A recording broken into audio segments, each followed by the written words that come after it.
பயணிகளின் கவனத்திற்கு இந்திய ரயில்வேயின் IRCTC சுற்றுலா பிரிவு சார்பில் கேதார், பத்ரி, கார்த்திக் சுவாமி எனும் முருகன் கோவில் யாத்திரை செல்லும் பாரத் கௌரவ் எக்ஸ்பிரஸ் சிறப்பு சுற்றுலா ரயில் மதுரை கூடல் நகரில் இருந்து ரிஷிகேஷிற்கு புறப்பட்டது.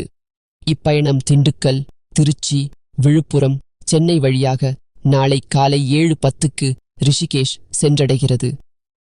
14 பெட்டிகள் கொண்ட இச்சிறப்பு ரயிலில் மொத்தம் 170 பயணியர் செல்கின்றனர். ரிஷிகேஷ், ருத்ரப்பிரயாக், குப்தாகாஷி, கேதார்நாத், ஜோஷிமாத், பத்ரிநாத் ஆகிய இடங்கள் இப்பயணத்தில் இடம்பெறுகின்றன. முழுதும் குளிர்சாதன பெட்டிகள் கொண்ட இந்த ரயிலில் பயணியருக்கு இலவச சைவ உணவு 3 வேளையும் வழங்கப்படும்.